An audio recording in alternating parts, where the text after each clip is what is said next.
Bom dia. Bom sábado para todos. Espero que estejam felizes.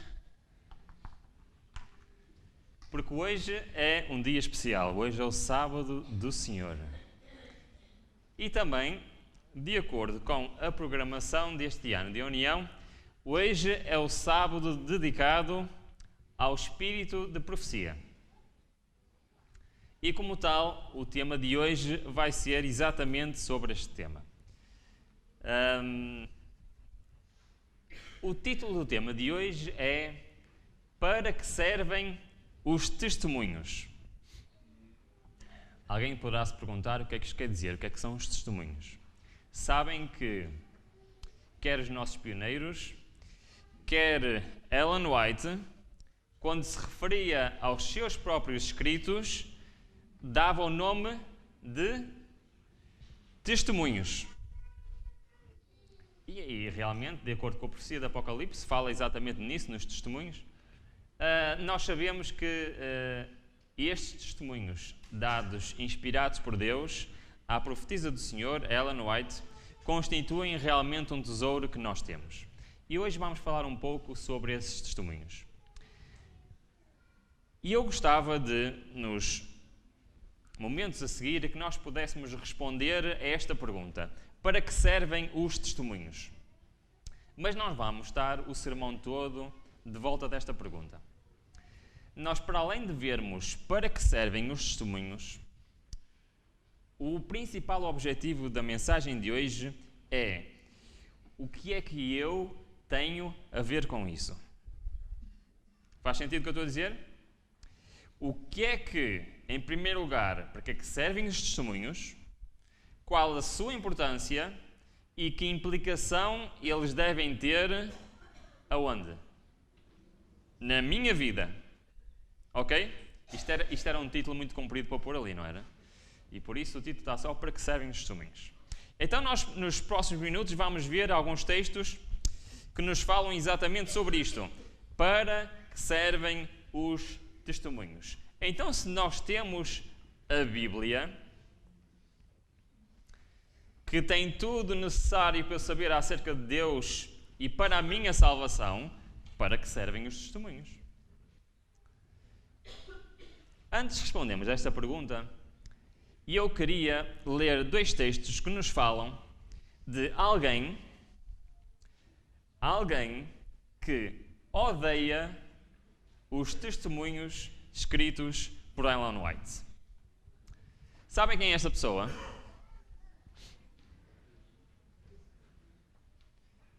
E para percebermos para que é que eles servem, vamos ver então porque é que essa pessoa detesta, odeia literalmente esses escritos. Vamos ler. Diz assim: Satanás está continuamente forjando por introduzir o falso, para afastar a verdade. Por isso, qual é o objetivo de Satanás? É que nós não descobramos o que é a verdade. Depois diz assim: um dos últimos enganos de Satanás é o que diz o texto? O último. Sabem que Satanás engendrou muitos planos para o tempo de fim. Muitos.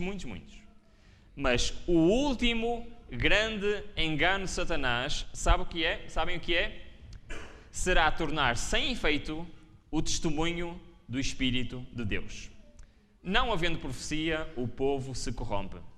Satanás, reparem bem, operará habilmente de várias maneiras e por diferentes instrumentalidades para quê? Para perturbar a confiança do povo remanescente de Deus no verdadeiro testemunho. E como é que ele fará isso? E porquê que ele fará isso? Será então ateado contra os testemunhos um ódio satânico. A operação de Satanás será perturbar a fé das igrejas neles, por esta razão. E ele não pode achar caminho tão livre para introduzir seus enganos e prender almas em suas mentiras, se as advertências e repreensões e conselhos do Espírito de Deus forem atendidos. Pergunta: porquê é que então Satanás odeia os testemunhos?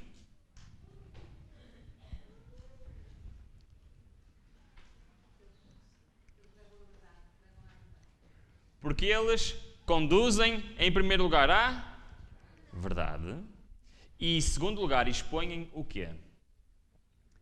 O que é que eles expõem? Os enganos de quem? De Satanás. Alguém aqui gosta de ser enganado? Não? Ninguém tem assim um hobby, um passatempo, que é gostar de ser enganado? Não é interessante? Não. Ninguém gosta de ser enganado. No entanto, Satanás tem o seu último engano, que é fazer com que a igreja despreze os testemunhos. Com que objetivo?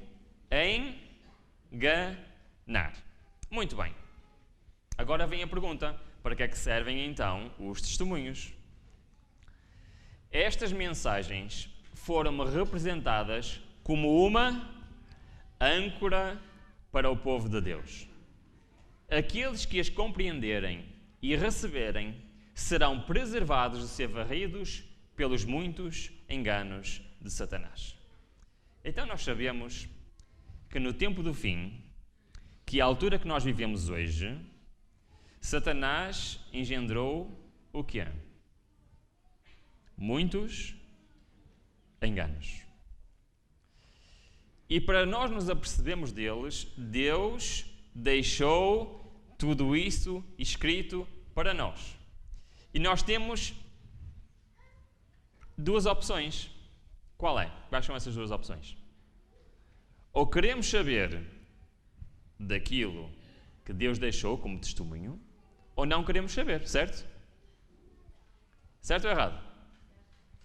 Se nós queremos saber aquilo que as mensagens que Deus nos deixou para agora, nós temos que as ler. Se não queremos saber, não precisamos de as ler. Mas então já vimos que Satanás não gosta e que elas são uma âncora para nós, como povo de Deus, para não sermos enganados por Satanás. Mas mais uma vez eu faço a pergunta: se nós temos a Bíblia, para que é que precisamos dos testemunhos? Para que é que precisamos dos escritos de Ellen White? Será que Deus já não tinha dado informações que chegam? Ou será que o problema está em mim? O que é que vocês acham? Vamos ler? Diz assim: Ellen White pegou na Bíblia, pôs-a na mesa, e à volta da Bíblia pôs todos os testemunhos, todos os livros, folhetos, panfletos, todos os seus escritos. E reparem bem, tomei a preciosa Bíblia e agrupei em torno dela os diferentes testemunhos para a Igreja dados ao povo de Deus. Aqui, disse eu, estão discriminados os casos de quase todos. Os pecados que devem evitar estão neles apontados. Os conselhos que eles buscam podem ser encontrados aqui. Apresentados para outros casos que definem situações semelhantes às suas. Deus se tem agradado de dar-lhes preceito sobre preceito e regra sobre regra. Mas não há muitos entre nós, permitem-me ler nós, que sabem realmente o que está contido nos testemunhos. É isto verdade ou não? O que é que vocês acham? Mas não há muitos entre nós que sabem realmente o que está escrito nos testemunhos. Nós não estamos familiarizados com as Escrituras.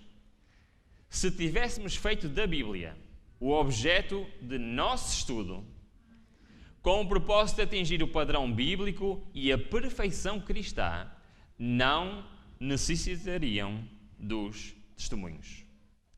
Todos percebemos o que é que está aqui escrito? O que é que está escrito? Se nós pegássemos na Bíblia e isto fosse um objeto contínuo do estudo, o que é que está escrito? Que não precisávamos de mais. Certo? é porque negligenciamos tomar conhecimento do livro inspirado de Deus que Ele procurou alcançar-nos por meio de testemunhos simples e diretos. Então é assim, se isto fosse a nossa ferramenta de estudo ao longo da nossa vida, se nós tivéssemos a capacidade... Eu vou-vos dar um exemplo muito rápido. Eu recentemente li um livro dos nossos pioneiros. O livro tem como título O Grande Movimento Adventista, a História da Igreja. Mas além da história, aquele livro tinha muitos ensinamentos bíblicos, muitas explicações de profecias, muitas coisas. E eu, à medida que lia aquele livro, perguntava assim, como é que este homem, sem internet, sem pesquisa, como nós temos agora tudo, não é? Conseguia saber tantas coisas. E eu ficava admirado. E, de facto, isso era uma realidade, porque o principal objetivo da vida destes homens era saber a palavra de Deus. Mas, de facto, o que é que nos diz, então? Que os testemunhos que foi-nos dado, porquê? Para, de uma maneira simples e direta, nós possamos compreender a verdade de Deus. Chamando a sua atenção para as palavras da inspiração que negligenciámos desobedecer. E insistindo para conosco, para modelarmos a nossa vida de acordo com os seus ensinamentos puros e elevados. Muito bem. Então, nós vimos aqui algo de interessante. O que é que nós já vimos até aqui? O que é que já vimos até aqui? Que Satanás não gosta dos testemunhos. Porque consegue enganar muito mais fácil se nós não quisermos saber de testemunhos. Certo? Vimos também que eles são importantes, mas que eles até não seriam necessários se nós tivéssemos a capacidade de compreender toda a verdade estudando a Bíblia. Estou certo ou não estou? Então Deus, na sua misericórdia, disse assim, bom, então eu vou dar tudo muito mais fácil de entender, muito mais simples e direto. Certo? Comida mais fácil de digerir. Muito bem. Eu vou-vos contar uma história.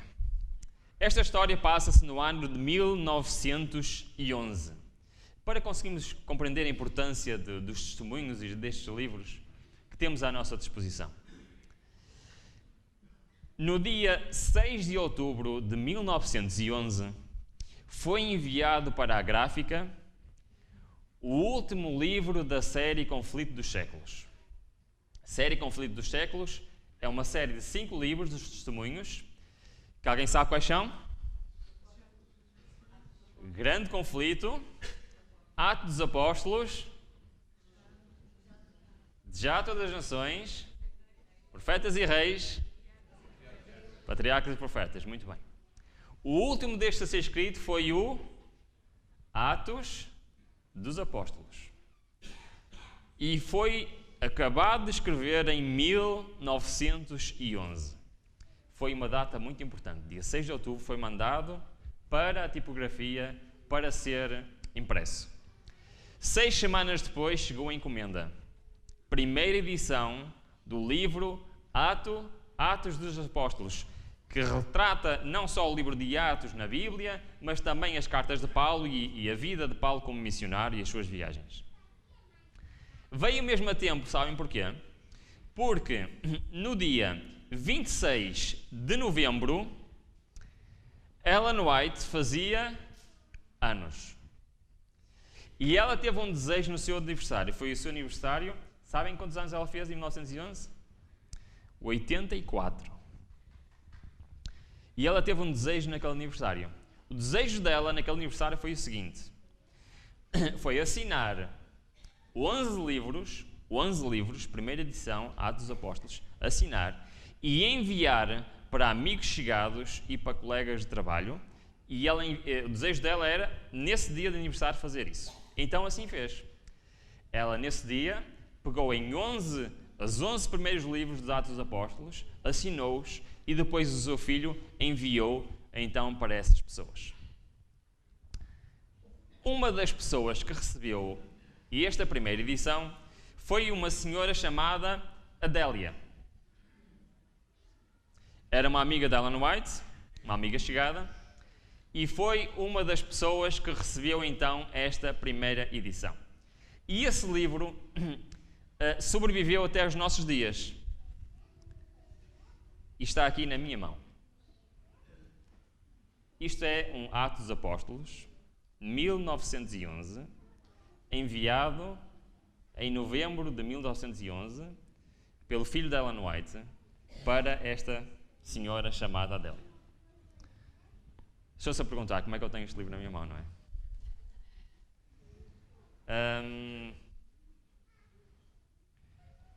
Para mim isto é uma precisidade, eu ter este livro na mão.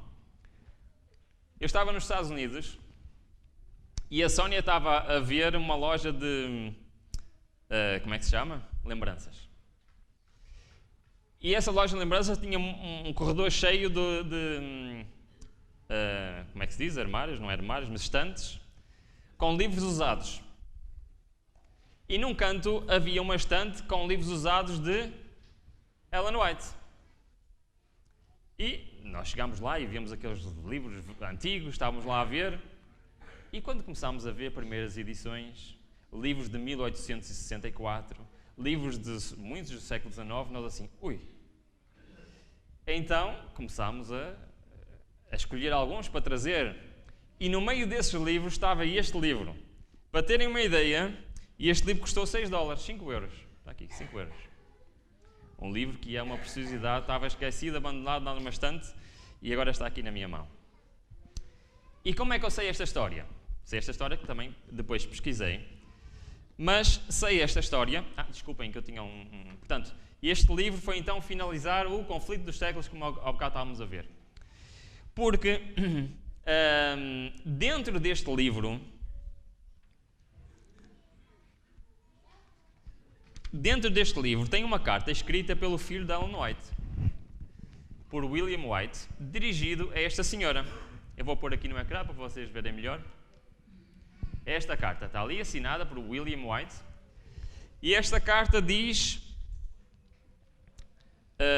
o seguinte, esta carta foi escrita no dia 1 de janeiro de 2012, diz assim: há alguns dias atrás recebemos uma carinhosa carta, datada de 13 de dezembro, dizendo-nos que havia recebido o novo livro da minha mãe, Atos dos Apóstolos. Foi enviado a pedido da minha mãe no seu aniversário e continha uma pequena tira de papel com a sua assinatura para poder colocar no livro. E depois continua a falar sobre outras coisas. Então, devem calcular que quando abrimos este livro e vimos esta carta, nós ficámos assim, temos mesmo que levar este livro, não é? E realmente aqui está, eu vou mostrar-vos para vocês verem. Então, a assinatura de Ellen White, feita no dia do seu aniversário, 26 de novembro de 1911. E este livro foi então enviado para a senhora Adélia Van Horn, que era o nome dela completo, e felizmente sobreviveu até aos nossos dias. Agora, e eu não trago isto apenas por ser uma história interessante e por ser um livro que me diz bastante e por ter sobrevivido aos nossos dias. Eu trago isto porque quando nós chegámos a casa e depois fomos ver com mais calma o livro, dentro deste livro tinha uma outra carta, que é esta carta aqui. E esta carta tinha sido uma carta que Ellen White tinha enviado também para esta irmã Adélia. E eu trago isto porque esta carta é importante para a mensagem que temos hoje. Eu vou ler um bocadinho desta carta, porque hoje estamos a falar da importância de quê? Dos testemunhos. E a carta que está aqui dentro fala exatamente nisto. Fala da importância dos testemunhos. e especialmente num livro que tinha acabado de ser lançado nesta altura, que era o livro Parábolas de Jesus. Muitas vezes nós não compreendemos a importância de alguns livros que nós temos na estante lá em casa. Eu não sei se aqui toda a gente tem este livro, mas reparem bem no texto, e eu traduzi para português, penso eu. Está aqui a carta completa. Eu vou ler só o primeiro parágrafo, para nós compreendermos então a importância destas publicações. Diz assim: tenham fé em Deus. Isto é a minha tradução, desculpem lá se alguma coisa não estiver a 100%, mas esta carta não existe em português, nunca foi traduzida, nem nunca foi publicada em livro, foi apenas dada como testemunho em 1900, e por isso, provavelmente, há muitos anos que ninguém lê esta mensagem, e temos hoje o privilégio de ler esta mensagem. Diz assim: tenham fé em Deus. E ele deu uma ideia das parábolas de Jesus, ou seja, desse livro, para alívio das escolas.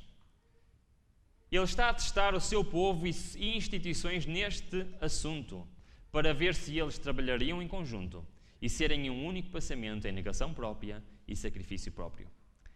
Levem em frente este trabalho sem hesitar, e no nome do Senhor. Que os planos de Deus sejam confirmados. Que suas propostas sejam totalmente realizadas e vividamente endossadas, como meios de união para os membros das igrejas, num esforço de sacrifício próprio. Agitem cada família, cada igreja, a fazer com o máximo das suas forças, todos se consagrando a Deus, colocando o fermento do mal fora dos seus corações, fora dos seus lares e fora da escola. Que todas as famílias aproveitem ao máximo esta oportunidade de Deus. Que oportunidade é esta? Era de ter e estudar o livro Parábolas de Jesus, que foi inspirado por Deus para servir de estudo aonde? Nas escolas e em família. Em casa, em família. De facto, é um livro extraordinário. Não sei se aqui já tiveram a oportunidade de ler este livro. É um livro extraordinário que explica em detalhe as parábolas de Jesus. Então, o que é que vocês acham? Acham, segundo o que está escrito, que estes livros, que estes testemunhos são importantes para nós ou não? O que é que vocês acham? Muitas vezes, e eu já ouvi isto várias vezes, pessoas a dizer assim: este ponto para mim é difícil compreender, ou esta profecia não o percebo muito bem, ou esta doutrina não compreendo muito bem. Pois bem, Deus já previu exatamente esta situação. Então enviou o quê? De forma simples e direta? Os testemunhos. Eu vou-vos dar um exemplo. Estes 7 livros começam assim: patriarcas e profetas, profetas e reis. Sabem o que é isto? Isto é toda a história do Velho Testamento explicada ao pormenor, cronologicamente e em detalhe. De já todas as nações, sabem o que é? São os 4 evangelhos explicados em ordem cronológica e em detalhe. Atos dos Apóstolos, sabem o que é? Livro de Atos, cartas de Paulo, explicadas, e a vida de Paulo em geral, explicadas ao detalhe e ao pormenor. O grande conflito, sabem o que é? A história do grande conflito, incluindo o quê? Explicação do quê? Das profecias. Sabem? Parábola de Jesus, o que é? Explicação das... Maior discurso de Cristo, sabem o que é? Explicação do Sermão da Montanha. Sabem nestes 7 livros o que é que nós temos? Todos os capítulos da Bíblia explicados em detalhe e em pormenor. Por isso eu faço a pergunta: temos alguma desculpa para não perceber alguma parte da Bíblia? Perceberam a pergunta? Temos alguma desculpa para não perceber alguma parte da Bíblia. Mesmo que eu não tenha a capacidade de estudar a Bíblia e compreender todos os detalhes, tenho eu desculpa? O que é que vocês acham? Se está explicado de uma forma tão direta, tão clara e tão simples? Eu vou-vos dar um exemplo. Vamos abrir a nossa Bíblia. João capítulo 20. Desculpem eu dar este exemplo, mas é um que eu achei tão curioso que gostava de partilhar com os irmãos. João 20, e pode ser a partir do versículo 3. Às vezes há pormenores que pelo menos a mim, me escapam completamente e que não os compreendo. Diz assim, João 20, versículo 3, diz, após a ressurreição de Jesus, diz assim, então Pedro saiu com o outro discípulo e foram ao sepulcro. Os dois correram juntos, mas o outro discípulo correu mais depressa do que Pedro e chegou primeiro ao sepulcro. Abaixando-se, viu no chão os lençóis de linho, mas não entrou. Chegou Simão Pedro, que o seguia, entrou no sepulcro e viu no chão os lençóis, e o lenço cobria a cabeça de Jesus, e o lenço que não estava com os lençóis, mas enrolado no outro lugar à parte. Versículo 8. Finalmente entrou também outro discípulo, que chegara primeiro ao sepulcro, e viu e creu. Eu já li estes versículos muitas vezes e nunca tinha percebido o que é que isto quer dizer. Vou-vos fazer uma pergunta. Foi João que viu e creu, certo? Porquê que ele viu e creu? O que é que ele creu em primeiro lugar? Que Cristo ressuscitou. Mas o que é que ele viu para o levar a crer que Cristo ressuscitou?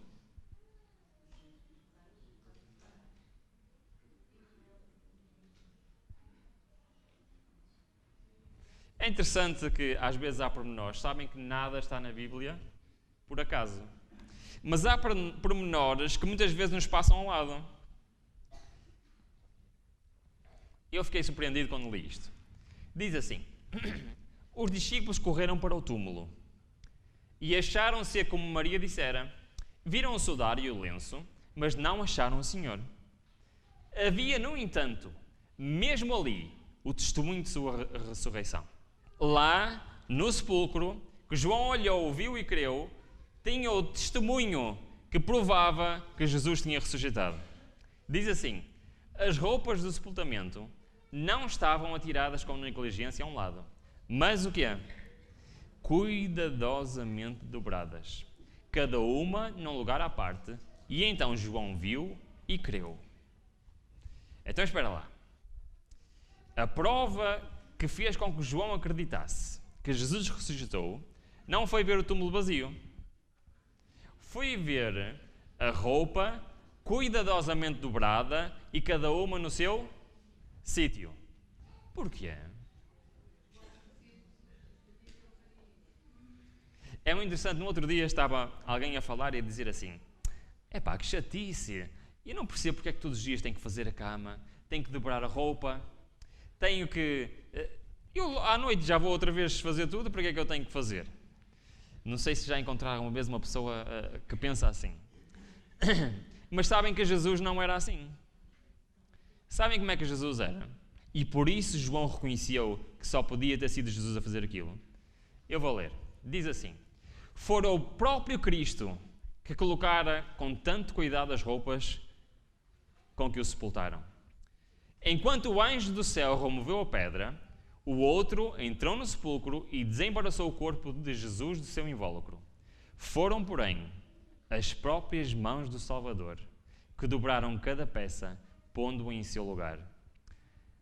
Ao seu olhar, que guia semelhantemente a estrela e o átomo, nada há sem importância. Ordem e perfeição se manifestam em toda a sua obra. Extraordinário, não é? Reparem que João olhou, viu a roupa dobrada e no seu sítio e disse assim, foi Jesus Cristo que fez isto. Eu conheço a esse ponto. É extraordinário como é que João, ao ver aquela roupa dobrada, foi a prova que ele precisava e que era suficiente para reconhecer a mão do Criador.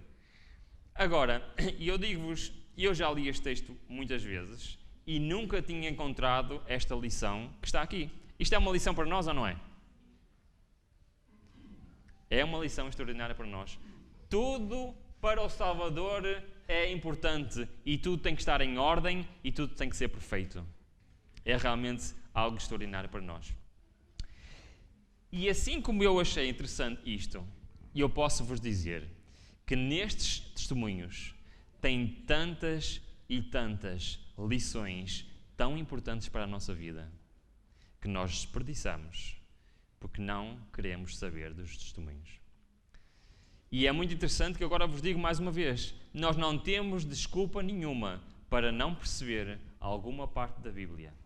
Para fazermos perguntas como, por exemplo, porquê que Deus no Velho Testamento mandava matar? E fazemos perguntas destas. E se calhar nem sabemos a resposta. E tudo está explicado de forma tão simples. E nós simplesmente não queremos saber. Posso fazer mais uma pergunta? Estamos quase a terminar.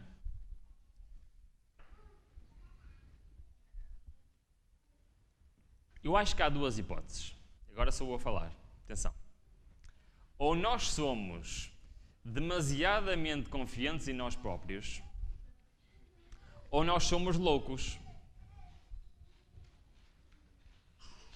Perceberam a pergunta que eu disse? Isto sou eu a falar. Sou eu a olhar para a minha vida e a pensar. Ou eu sou demasiadamente confiante em mim próprio, ou eu sou louco. Posso explicar rapidamente porquê? Eu vou mostrar várias imagens de vários livros e vamos ver se tem alguma lógica o que eu estou a dizer. Por exemplo, nós começamos a nossa vida e nós vimos ainda há pouco a importância que tinha para o nosso lar um livro tão simples como as Parábolas de Jesus. Diz que esse livro deve agitar cada família, cada igreja, cada escola, cada instituição. E o que é que acontece nas nossas casas? Se calhar ele está na prateleira a ganhar pó.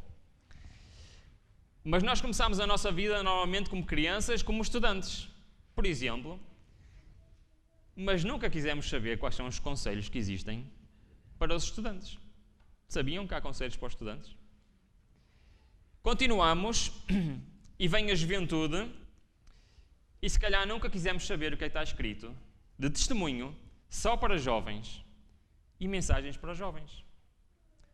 Por exemplo, o livro só para os jovens só tem 5 ou 6 capítulos. Sabem quais são os capítulos? É leitura e música, aparência pessoal, relacionamentos, noivado e vida devocional. Acham que isto é importante, algumas dessas coisas para os jovens?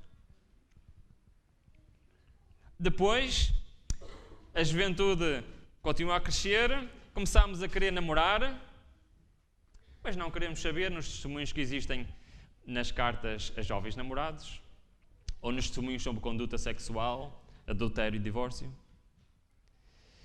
Depois queremos casar. Mas não queremos saber dos testemunhos que existem para o lar adventista ou para os fundamentos do lar cristão.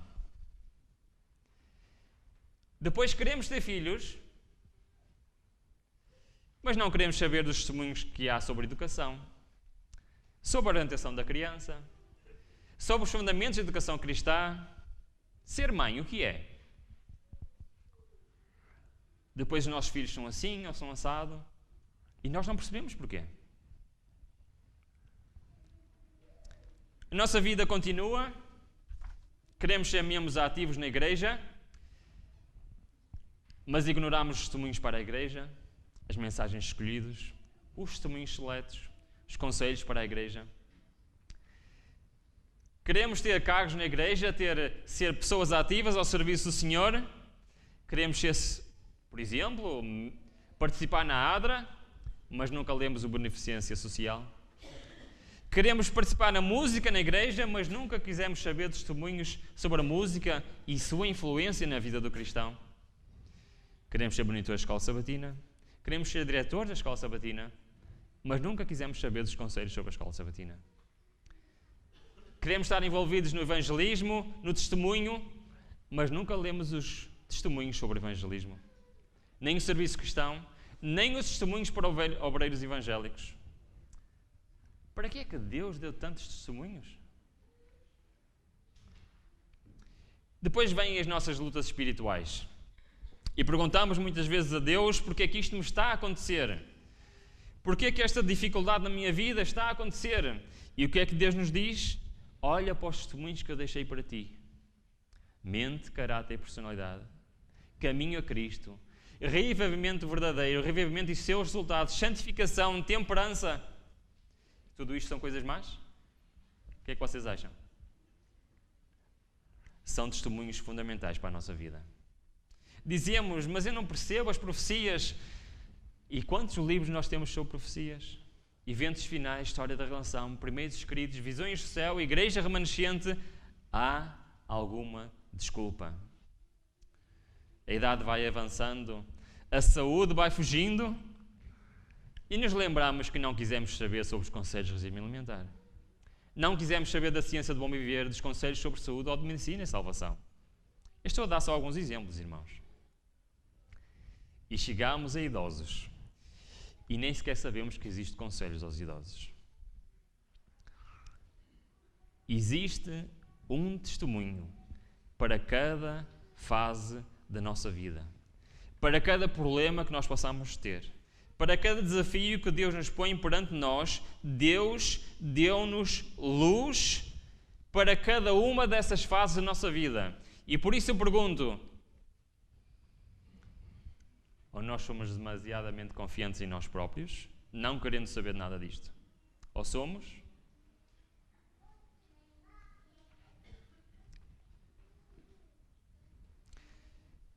Este homem foi um dos nossos grandes pioneiros. John Norton Loughborough. Deve ser mais ou menos assim que se diz o nome dele. Ele escreveu o livro Grande Movimento Adventista e ele era um grande pregador, um grande escritor e entre os nossos pioneiros. E ele teve vários anos a viajar com Ellen White e Tiago White, fazer muitas séries de conferências, de pregações, e decidiu, mais avançado na sua vida, escrever o livro sobre a história da igreja. E ele assistiu a mais de 50 visões de Ellen White.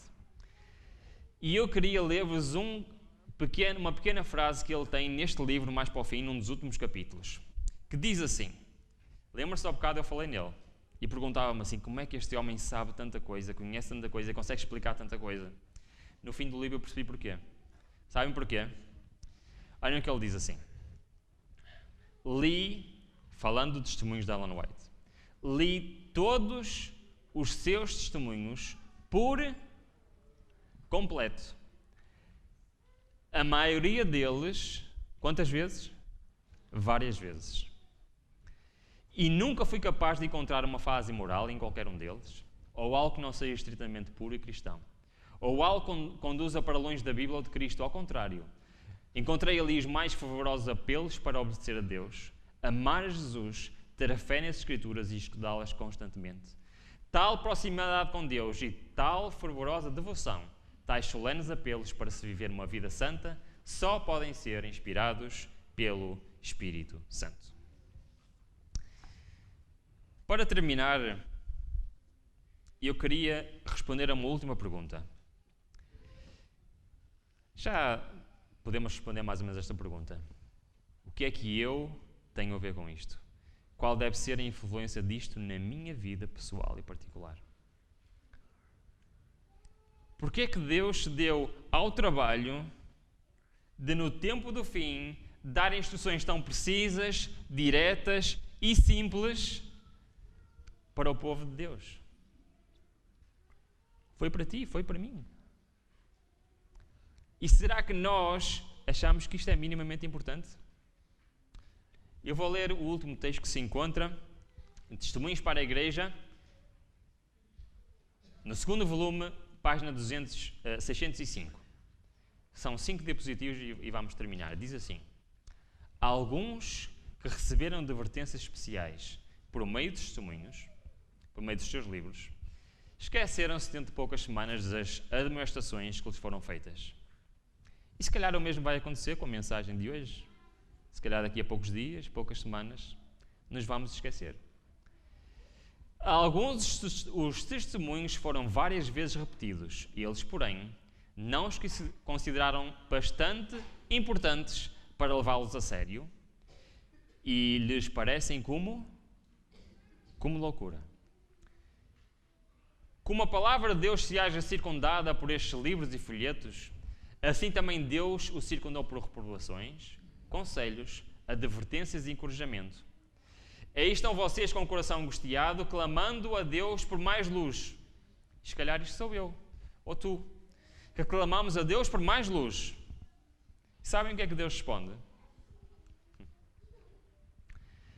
E eu estou autorizada por Deus a declarar-lhes que nenhum raio mais desta luz há de incidir sobre o seu caminho, através dos testemunhos, até que façam uso prático da luz que já lhes foi concedida.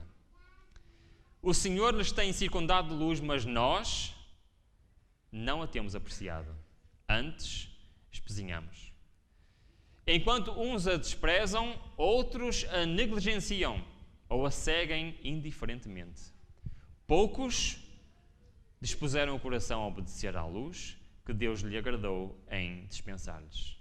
Poucos aceitam esta luz que Deus nos quer dar. Por meio dos testemunhos, o Senhor se propõe a advertir, repreender e aconselhar seus filhos, e impressionar-lhes a mente com a importância da verdade de sua palavra. Os testemunhos não estão destinados a comunicar nova luz, e sim imprimir fortemente na mente as verdades da inspiração que já foram reveladas. Os deveres do homem para com Deus e seu semelhante estão claramente discriminados na palavra de Deus, mas poucos de nós se têm submetido em obediência a essa luz. E sabem o que acontece, irmãos? Os seus testemunhos não se trata de escavar verdades adicionais, mas pelos testemunhos Deus tem facilitado o quê? A compreensão de importantes verdades já reveladas e posto estas diante de seu povo pelo meio que ele próprio escolheu, a fim de despertar e impressionar com elas a sua mente. Sabem para quê? Para que todos fiquem sem... Custa um bocado, não custa? Para que todos fiquem sem desculpa. Não temos nenhuma desculpa para não conhecer a verdade. Deus próprio escolheu este meio para facilitar a compreensão das verdades eternas. Agora cabe-nos a nós decidir se as queremos para a nossa vida ou se não queremos. Por isso, eu exorto a cada um de vocês. E este livro é tão importante hoje como era em 1911, quando foi escrito pela primeira vez. Quando foi editado pela primeira vez. Perdemos bênçãos após bênçãos em desperdiçar as mensagens que o Senhor nos deixou para nós, que somos o povo escolhido, para as saber. Que possamos decidir hoje dar a devida importância a estes testemunhos na nossa vida. É a minha oração para cada um de nós. Amém.